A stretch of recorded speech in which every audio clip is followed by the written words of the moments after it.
Assalamualaikum warahmatullahi wabarakatuh. Selamat datang pada tayangan video pembelajaran hukum Debar Hukum. Pada kesempatan kali ini saya akan membahas salah satu subpokok bahasan dalam mata kuliah Hukum Administrasi Negara, yaitu sumber hukum administrasi negara. Nah, saudara-saudara sekalian, mengenai sumber hukum ini tentu saja bagi yang berkuliah atau yang sedang kuliah di Fakultas Hukum tentu saja sudah tidak asing lagi, karena salah satu mata kuliah pada semester awal itu yang mana kita kenal dengan mata kuliah pengantar ilmu hukum itu biasanya memiliki materi yang juga membahas terkait dengan sumber hukum ini. Nah, sumber hukum administrasi negara ini membahas terkait sumber hukum juga, namun secara spesifik dalam bidang kajian keilmuan hukum administrasi negara. Jadi, kira-kira apa-apa saja yang menjadi sumber hukum administrasi negara itu. Nah, sebelum kita mengetahui apa-apa saja sumber hukum administrasi negara, kita akan terlebih dahulu mencari tahu sebenarnya sumber hukum itu apa. Nah, sumber hukum ini dalam bahasa Inggris dikenal dengan istilah source of law. Jadi sumber hukum. Nah, sumber hukum ini apa sebenarnya? Apakah memiliki kesamaan arti dengan dasar hukum? Nah, kalau dasar hukum ini biasanya diartikan sebagai norma yang mendasari suatu tindakan atau perbuatan hukum tertentu. Sementara sumber hukum ini memiliki pemaknaan yang berbeda dengan dasar hukum. Nah, istilah sumber hukum ini bisa kita artikan sebagai segala sesuatu yang dapat menimbulkan atau tempat ditemukannya aturan-aturan hukum. Jadi kalau kita berbicara mengenai sumber hukum, maka kita berbicara tentang segala sesuatu yang bisa menimbulkan aturan hukum atau tempat di mana kita bisa menemukan aturan-aturan hukum itu. Di sini saya meminjam pendapat dari Usep Pranawijaya mengemukakan bahwa sumber hukum itu mempunyai dua arti. Dikatakan bahwa sumber hukum ini dapat dimaknai sebagai penyebab adanya hukum. Nah, penyebab adanya hukum inilah yang kemudian dimaknai sebagai keyakinan hukum dari orang-orang yang melakukan peranan-peranan yang menentukan apa yang seharusnya menjadi hukum dalam suatu negara itu. Selanjutnya, dalam arti yang kedua, menurut Pak Usep Pranawijaya, sumber hukum itu dapat diartikan sebagai bentuk perumusan dari kaidah-kaidah hukum. Jadi sebagai bentuknya, dalam bentuknya sebagai kaidah-kaidah hukum yang terdapat dalam masyarakat. Nah, setelah kita mengetahui sebenarnya sumber hukum ini apa, nah, kita akan masuk kepada macam-macam atau jenis-jenis dari sumber hukum administrasi negara. Secara teoretik, sumber hukum administrasi negara ini terbagi dua. Yang pertama itu adalah sumber hukum material dan yang kedua adalah sumber hukum formil. Jadi sumber hukum material ini apa?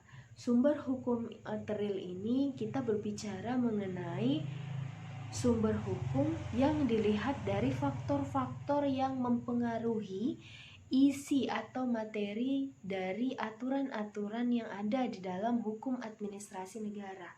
Jadi dia dilihat dari segi isinya, materinya, apa-apa saja yang mempengaruhi dalam hal pembentukan materi atau isi dari aturan-aturan di dalam hukum administrasi negara itu. Sementara sumber hukum formil ini lebih melihat pada bentuk maupun proses pembentukannya sebagai prasyarat berlakunya suatu hukum. Dalam hal ini yaitu hukum administrasi negara. Nah, sebelumnya saya mengatakan bahwa saat kita berbicara mengenai sumber hukum material, maka kita berbicara mengenai faktor-faktor apa saja yang mempengaruhi materi atau isi dari hukum administrasi negara.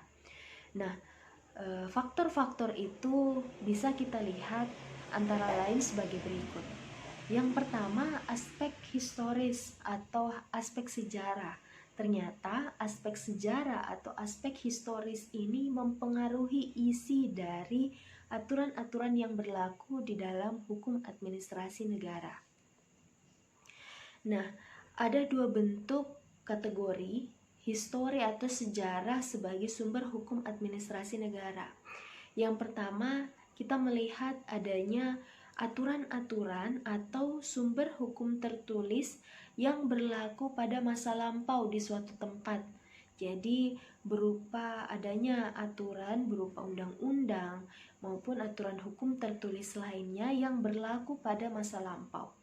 Inilah yang kemudian mempengaruhi isi dari hukum administrasi negara. Kemudian yang kedua, melihat pada dokumen-dokumen atau surat-surat atau keterangan lain yang berlaku di masa lalu atau di masa lampau. Nah, saudara-saudara sekalian, selanjutnya faktor yang kedua yang mempengaruhi isi atau materi dari hukum administrasi negara itu adalah faktor sosiologis atau antropologis. Nah, apa sih yang dimaksud dengan faktor-faktor sosiologis yang mempengaruhi dari isi atau materi hukum administrasi negara itu? Yaitu adanya faktor-faktor yang berlaku di dalam masyarakat, entah itu pandangan ekonomi, kemudian aspek-aspek sosiologis lainnya yang kemudian mempengaruhi dari isi atau materi hukum administrasi negara. Mengapa faktor sosiologis ini menjadi penting? Karena pada akhirnya di dalam hukum administrasi negara itu yang diatur adalah hubungan antara pemerintah dan masyarakat. Sehingga apabila aturan-aturan di dalam hukum administrasi negara itu akan diterapkan, tentu saja tidak boleh mengabaikan aspek-aspek sosial kemasyarakatan yang dituju dari aturan-aturan hukum administrasi negara itu. Olehnya itu, aspek sosiologis ini menjadi salah satu faktor yang mempengaruhi isi dari hukum administrasi negara. Selanjutnya, faktor yang ketiga adalah faktor filosofis. Nah, faktor filosofis ini juga merupakan hal yang penting dalam penentuan materi atau isi dari hukum administrasi negara itu.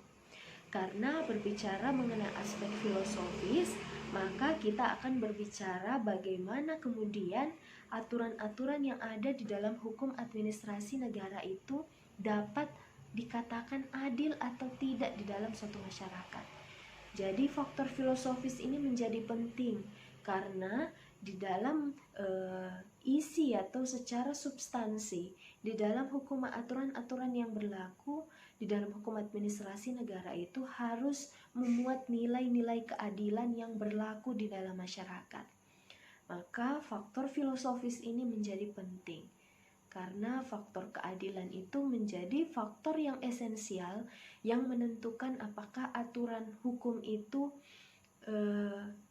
dapat mendatangkan keadilan atau tidak bagi masyarakat. Selanjutnya yang kedua, ketika kita berbicara mengenai faktor filosofis, maka kita juga berbicara mengenai aspek ketaatan dalam masyarakat.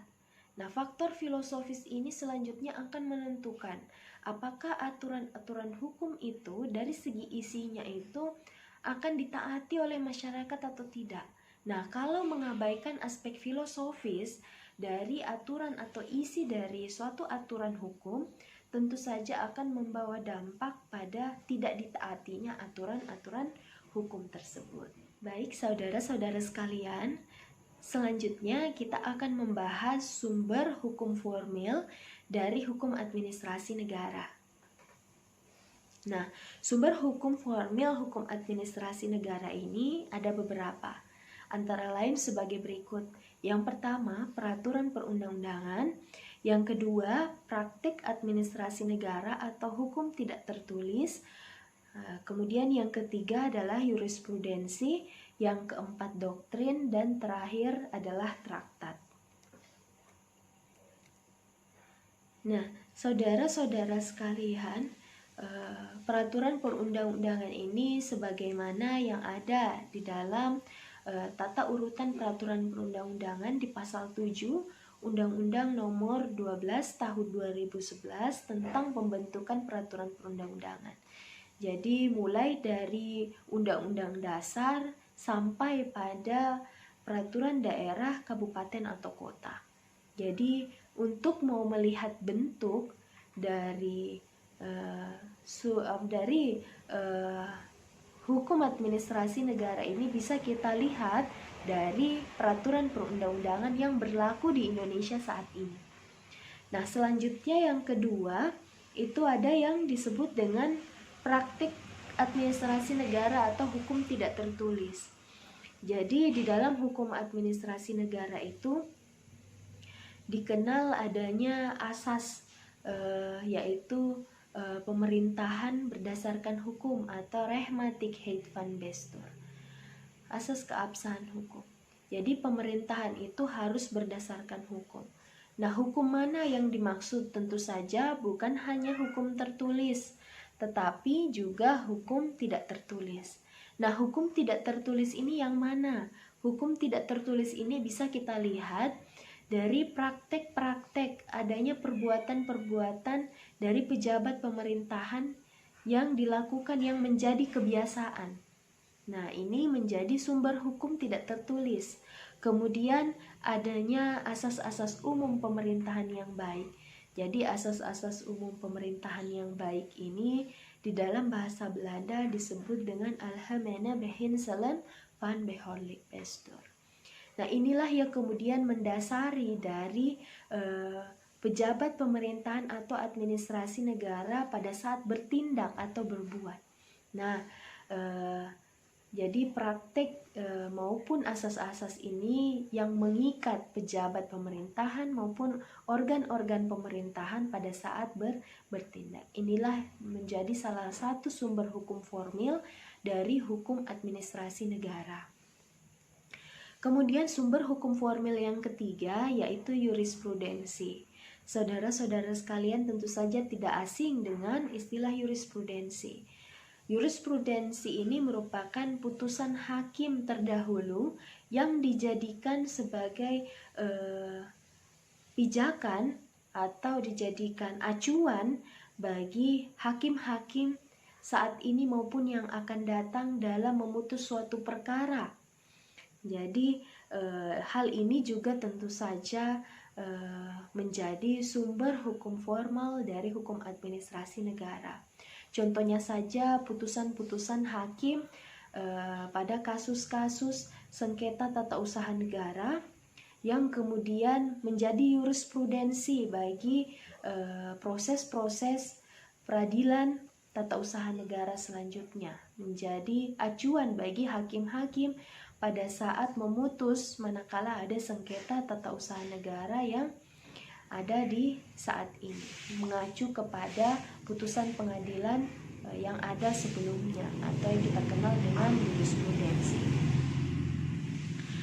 Kemudian sumber hukum formal hukum administrasi yang keempat adalah doktrin. Nah, doktrin ini adalah pendapat para ahli expert ya, para ahli hukum di bidang hukum administrasi negara itu juga menjadi sumber hukum formal dari hukum administrasi negara. Selanjutnya yang terakhir adalah traktat atau perjanjian internasional.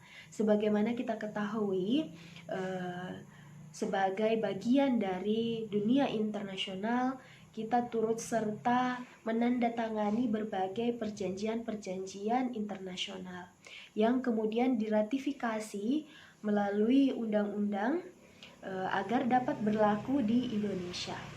Nah, traktat atau perjanjian internasional ini juga merupakan sumber hukum formil dari hukum administrasi negara. Jadi kita tidak melepaskan diri dari dunia internasional, menjadi bagian dari dunia internasional. Baik saudara-saudara sekalian, demikian pembelajaran kita pada hari ini. Semoga dapat memberikan manfaat kepada saudara-saudara atau adik-adik sekalian. Mohon maaf atas segala kekurangan. Terima kasih atas segala perhatiannya. Wabillahi taufik wal hidayah. Assalamualaikum warahmatullahi wabarakatuh.